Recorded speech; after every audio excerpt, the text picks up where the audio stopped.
clapped out of Downing Street by his staff today, turfed out by his own MPs. Boris Johnson still managed to negotiate one last summer in office. Today, finally bidding farewell, for now. This is it, folks. Thank you, everybody, for coming out so early this morning. In only a couple of hours, I will be in Balmoral to see Her Majesty the Queen. And the torch will finally be passed to a new Conservative leader. The baton will be handed over in what has unexpectedly turned out to be a relay race.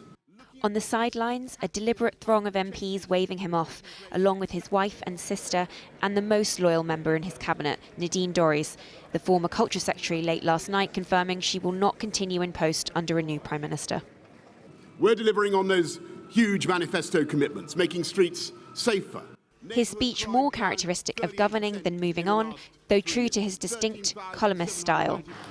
Let me say that I am now like one of those booster rockets that has fulfilled its function, and I will now be gently re-entering the atmosphere and splashing down invisibly in some remote and obscure corner of the Pacific.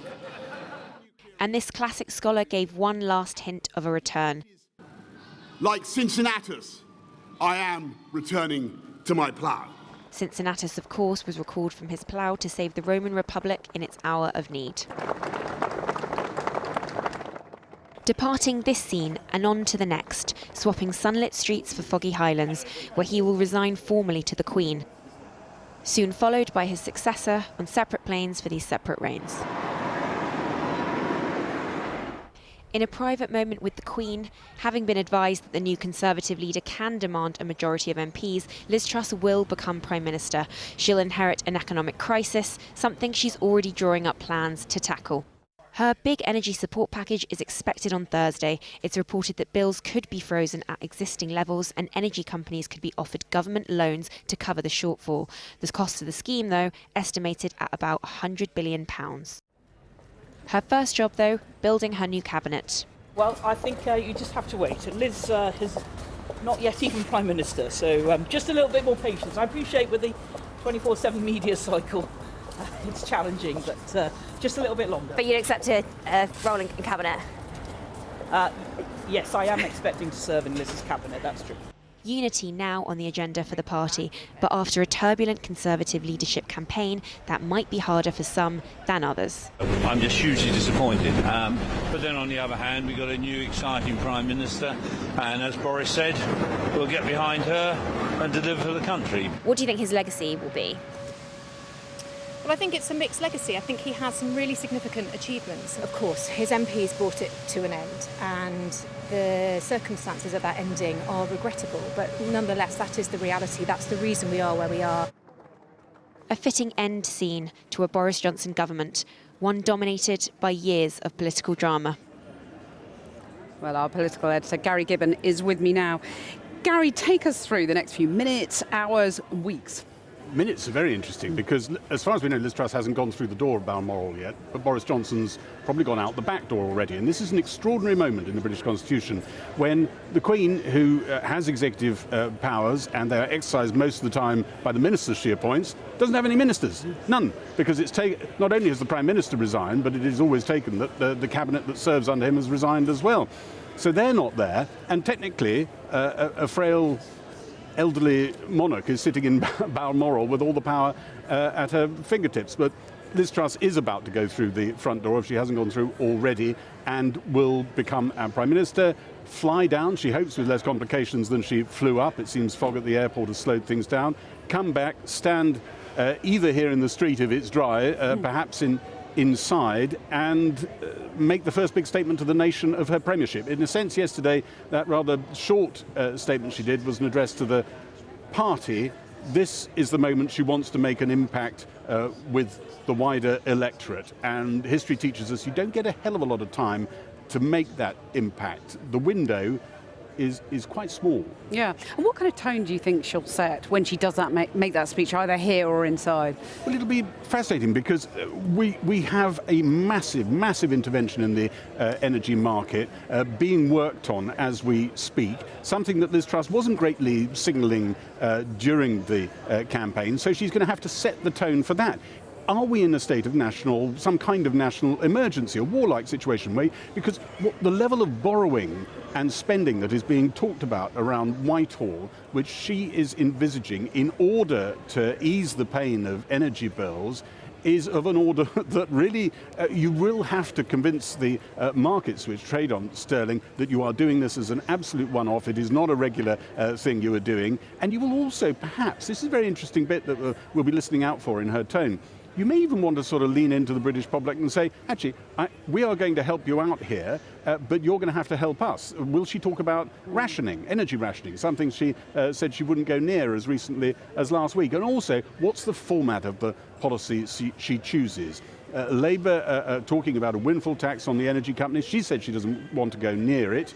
A lot of interest in whether the burden of what she's about to help the energy companies with, whether that falls back on bills further down the line. Briefly, what do we know about the cabinet so far? Well, we know the top three positions. We've been talking about those. Further down, a lot of the appointments seem to be clear. I think it's pretty much as speculated in the newspapers, and not many jobs for supporters of Rishi Sunak. She is looking for loyalists. She is not reaching across the divide, and she is coming in to run a party which is in something close to turmoil. Gitta Harry, who's just about to leave as press director to Boris Johnson, has just put something online talking about the self-harm that just permeates the Conservative Party. I see no sign that is going to abate in the medium term, let alone the short. Gary Gibbon, thanks very much. Well, we know now that Boris Johnson has formally tendered his resignation to the Queen. So history is being made now with Liz Truss being appointed by the Queen for the first time in Balmoral. The Conservative MP Paul Bristow, who says he's thrilled that Liz Truss is becoming Prime Minister, joins me now from College Green. Paul Bristow, what kind of note does Liz Truss need to strike when she addresses the country from Downing Street later? Well, what she said when she won the election, I thought was very telling. She said that she was going to get the economy moving, cut tax, go for growth, but she was also saying that she was going to do something big and bold to support struggling people with their energy bills, with the cost of living crisis. I think she clearly needs to address that. I'm sure she will. And of course, just on that point, big and bold, I mean, I'm seeing figures around £130 billion package for households, £40 billion for business. This from a woman who just a week or more ago said no handouts. Well, I think she understands, as does the country and as does the rest of government, that we're facing a very serious situation. Global cost of living crisis, energy prices, wholesale energy prices going through the roof, and we can't just allow people to deal with it on their own. We've already got those support packages in place. That's up to £1,200 per year for many families. She's also promised to reduce the green levy, which will go some way to doing that, and also to reverse the national insurance tax hike. Those will go some way to solving those crises, but I think she will go further, and we'll hear about that when she addresses the country. So she's been forced into this, to quote a former Conservative Prime Minister, because there is no alternative. Tina? Well, I mean, I don't think she's been forced into it. I think she's doing this because it's the right thing to do. She realises that in places like Peterborough, my constituency, many are going to struggle with their energy bills. It's going to get worse this winter. And it's the right thing to do to help those hard-working families, those hard-working households, to make sure they get through the winter and we're able to power the economy on, and we're going to get that growth, which will mean more tax revenue, more money for public services, and the economy growing and everyone gets wealthier. I think that's the right way to go. But how come it was the wrong way to go, in her book, just a few short weeks ago? I mean, the fact that she's prepared to exercise a U-turn of quite this scale doesn't give people potentially much faith in whether she'll carry out the other commitments she's made, for example, on the NHS. Well, I mean, you could call it a U-turn. She wasn't Prime Minister. She's just taking over the job. She's going to have I think, some sort of big fiscal event. We're looking for an emergency budget. No one would expect anything otherwise. And during a leadership contest, for any of the candidates to go out and spell out exactly what they're going to do when they get into government would not be a good way of running the government. It's not a U-turn. This is facing the reality of the situation. She's going to support hard-working families, hard-working households, and of course that's the right thing to do. So is it the right thing to do to divert money from the NHS to social care, which is what she's said so far she will do? Or, I mean, is she going to have to borrow yet more to prop up the NHS this winter? Well, I think only the most unsporting of political commentators would say the NHS doesn't have enough money. The budget's grown hugely over the last few years. It's about making sure that that money is spent well. It means powering through those COVID backlogs. It's reducing bureaucracy and it's doing things better. I think all would agree with that. That's her focus for the NHS. She made it one of her top 3 priorities when she addressed the Conservative Party. I think that's reassurance for a lot of people that it's our top priority. You backed Grant Shapps, the Transport Secretary, well, former Transport Secretary now, because there is no government as of this point. I wonder how important you think it is that Liz Truss appoints a cabinet of all the talents, not just those who backed her. Well, let me just address that. Grant Shapps is someone I've known for 20 years, and when he put forward his vision for the country, of course I was going to try and help and support my friend, but it was clear he didn't have enough support to go forward, and I immediately backed Liz Truss because I saw that Liz was the right candidate to lead this country. She had those ideas about reforming the conventional economic orthodoxy, about reducing taxes and getting growth. I think that was exactly the right message for somewhere like Peterborough. But it's so important now for the party to unite. We have to remember that the disaster of a Sir Keir Starmer premiership would involve the Liberal Democrats and of course the Scottish National Party, which could lead to the breakup of the United Kingdom. That is an alternative really, really scary for the vast majority of the British people. So it's so important for the Conservative Party to unite, move forward and go out and win the next election, but also deliver for the British people. It's about delivery, delivery, delivery. Given that importance on unity that you've just stressed, how wise was it, do you think, for Boris Johnson to compare himself to a Roman statesman called out of retirement to lead the people? I mean, is he going to be a backseat driver? Do you expect him back through these doors in years to come if it all goes wrong? Well, I was a huge supporter of Boris Johnson, the former Prime Minister. He delivered massively for my constituency. We've got a new university, millions of regeneration. All this is down to the election of me in 2019 and Boris Johnson as our Prime Minister. Boris is still a relatively young man. I hope he's still got a future in British politics, and I hope he continues to play a real significant role in public life. But Liz Truss is the right choice for Prime Minister, and she's going to deliver for the British people. Paul Bristow, thank you very much for joining us. Well, we are awaiting Liz Truss's arrival in Balmoral, so we are in this extraordinary limbo that constitutional politics dictates. The government has left, the last government has left. We're awaiting the new government for that invitation from the Queen to Liz Truss, and we'll obviously bring you that breaking news as soon as we have it. So the state of the economy is the most immediate task facing the new Prime Minister when she is appointed. With me now, our economics reporter, Neil MacDonald. Neil, there's a lot of billions being thrown around today, a lot of ideas. Let's talk about how a freeze on energy bills would work in reality. Well, there's going to be a lot of details to sort out on that. They give themselves 2 days to do it all. It's a massive commitment, a massive intervention in the markets, and as you say, could involve the commitment of hundreds of billions of pounds. One of the big issues that they've got to sort out is how long is this freeze going to last? Because that could determine whether it solves the problem or it just delays the problem. And let me explain what I mean by that. The current talk is of freezing bills at the current price cap of about £2,000.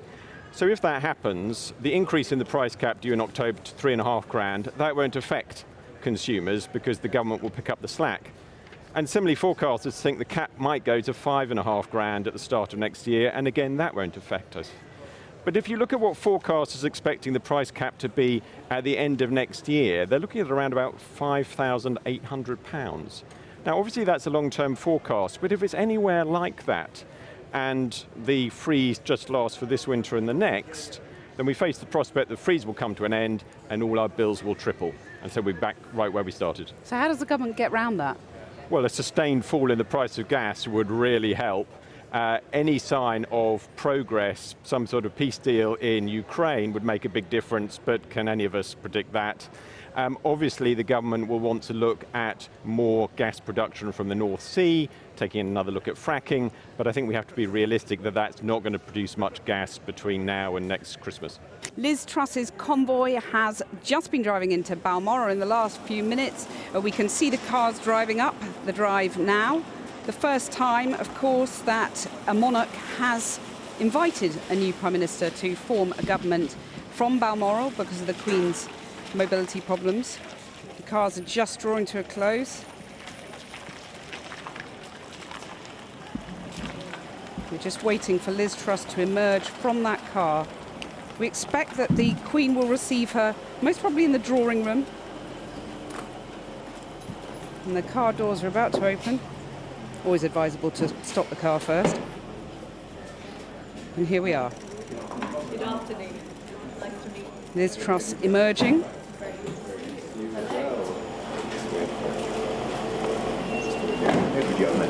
Waiting for her husband there before they enter to be greeted by the Queen. That's it. Liz is on her way up the steps to meet Elizabeth, the monarch, to be invited to join a government.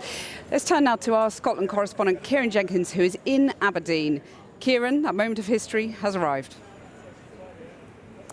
That's right, it's imminent, it's happening. Liz Truss landed in Aberdeen about an hour ago, drove the 50 miles or so to Balmoral Estate, and you've seen her there, her car enter the Balmoral Estate, and she's about to meet the Queen, and she's about to become Prime Minister. Of course, Boris Johnson has already tendered his resignation, and it's been accepted. He's no longer the Prime Minister. We're in this strange period where we have no Prime Minister. Normally, that's only a matter of minutes. It's been a little longer today because all this has taken place in Balmoral for the first time under the Queen's reign. She's appointed 15 Prime Ministers now, including Liz Truss, and this is the first time it's happened at Balmoral because of the mobility issues that she has been facing. We are told it'll take place in the drawing room at Balmoral, which is this vivid blue-green colour. So Liz Truss and Queen Elizabeth II will converse there, and she will be formally invited to form a government and appoint her cabinet, at which point she is officially our Prime Minister, and that is minutes away from happening right now. So, as you say, a moment of history, and the work begins right away, and they will have a conversation about that work, but that will remain private, of course. There'll be some added spice this time because of all the 15 Prime Ministers the Queen has appointed. Liz Truss is the first one that we know has expressed some doubts about the monarchy back in her student days. We suspect her views have moved on since then, but in 1994 she was a Lib Dem, and she attended the Lib Dem conference and took part in a debate about abolishing the monarchy. I'm sure that won't come up. There are other pressing issues to be discussed, not least the energy crisis, of course, and how to deal with those crazy energy bills. Kieran, thanks very much. And, you know, it's described in the court circular as a kissing of hands. It's happening right now, but not an actual kissing of hands. So Liz Truss, in her old job as Foreign Secretary, will be only too familiar with the host of issues facing Britain on the world stage, supporting Ukraine in the war with Russia, tensions with the EU over post-Brexit arrangements, and the strategic threat posed by China. So how have other world leaders been reacting? Here's Kieran Moodley. Liz Truss has finished her tour of the UK and she's about to hit the international circuit, where these one-liners don't go down as well with diplomats. President Macron, friend or foe? The jury's out, but if I... Yet friend or foe is a simple way to understand the new Prime Minister's foreign outlook. Firstly, Ukraine, a clear friend. I'm looking forward to working with the new Prime Minister of the United Kingdom, Ms. Liz Truss. In Ukraine, we know her well. She was always on the enlightened side of European politics. They may not be on first-name terms yet, but President Zelensky is clearly content. Truss has followed Johnson's unwavering support for Kyiv. And so the response from Moscow, definite foe, was less welcoming, with a Kremlin spokesman saying it's hard to imagine anything worse. Truss might retort that there's nothing worse than when in February this year, Russian Foreign Minister Sergei Lavrov said speaking to her was like the deaf talking to the blind, before leaving her on the podium alone. Truss will want to isolate Russia alongside China, another foe, with reports suggesting she'll declare Beijing an official threat for the first time. But it's something closer to home that will cause Truss headaches with friends. She wants to override the Northern Ireland Protocol, something that will antagonise the US, Ireland and the rest of the EU, who all say that will damage the Good Friday Agreement. As to what we expect, it is extremely clear. It has not changed one iota. We expect the full implementation of the withdrawal agreement. But Truss looks not to Europe as a key alliance, but to other groupings. She sees the G7 and NATO as more vital tools of British diplomacy, and she wants to build upon a wider pool of allies, from Mexico to Japan to Australia. The UK and Australia are, of course, great friends and allies, and I look forward to working with Prime Minister Truss. Truss is no stranger to trips abroad as a well-travelled former Foreign Secretary. And as she strides into the United Nations General Assembly next week, likely her first trip as Prime Minister, it will be an early chance to lay out her global vision and see how friends and foes alike respond.